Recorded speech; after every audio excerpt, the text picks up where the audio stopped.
In seeking to solve the unanswered questions about the planet's motions, including the cause of their eccentricities, Kepler left the domain of visible space and explored the domain of audible space, the realm of music, which the Pythagoreans thought of as the underlying fabric of the universe.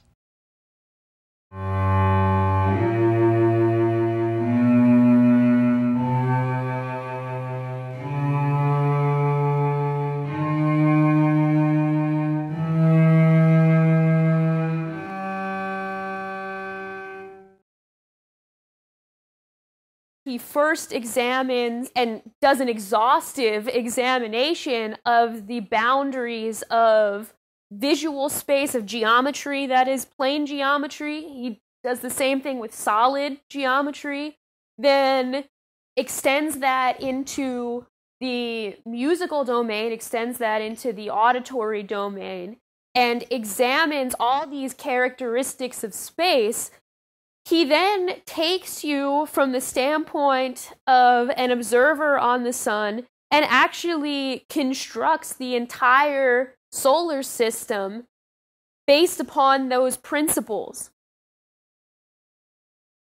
He conceived of the sun as a composer, the generator of the harmonic relations among the planets, and thus sought for the harmonic proportions in the fastest and slowest angular velocities of each planet as seen from the sun.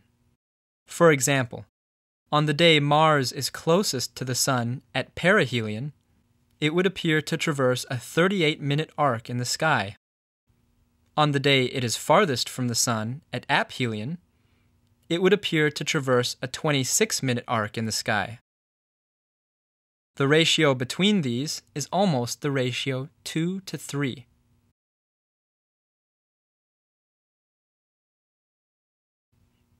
When a vibrating string is divided into thirds, and 2/3 of it is plucked, it makes the harmonic interval of a fifth with the whole string.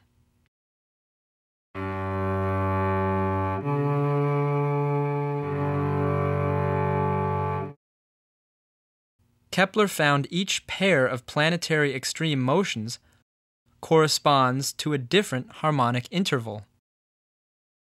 And this is what Kepler finds towards the end of his life, that the reason for the eccentricities being the way that they are was so that an observer on the sun could actually discover that the entire solar system was arranged in such a way that both the major and minor mode in music, that is the major and minor modes that we find in classical composition, are expressed through the eccentricities of the orbits, through the motions of the planets at the extremes of their orbits, at their apsides, at their perihelion and aphelion.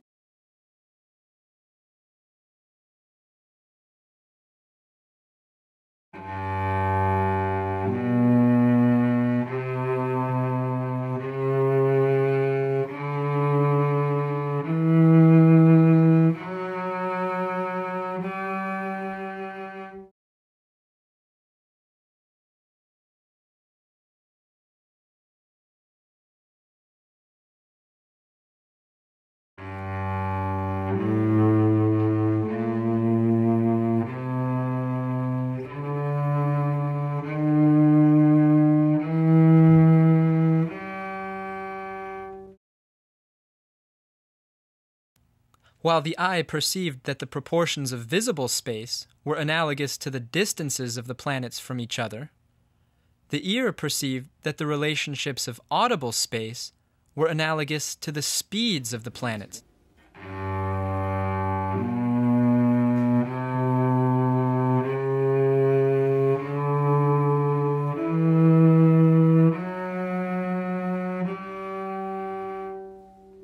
The mind then had to conceive of the juxtaposition of these two senses, of sight and hearing, to perceive the relations among the speeds and distances of all the planets together. This was Kepler's discovery, the culmination of his life's work.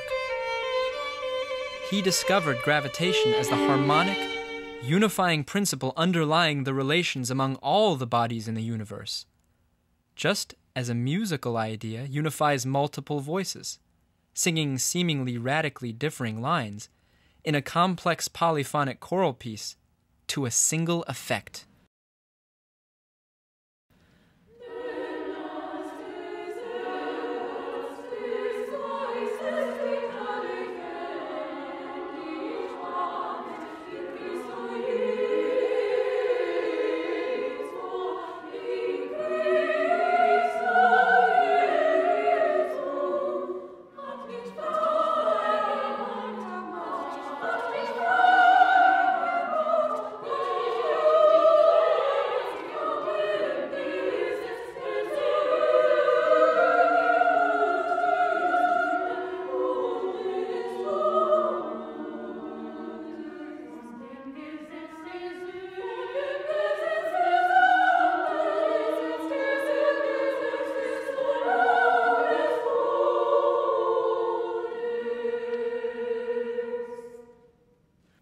Although Kepler was willing to discard any of his assumptions, the one thing he held on to was that the Creator's universe is knowable to the mind of man.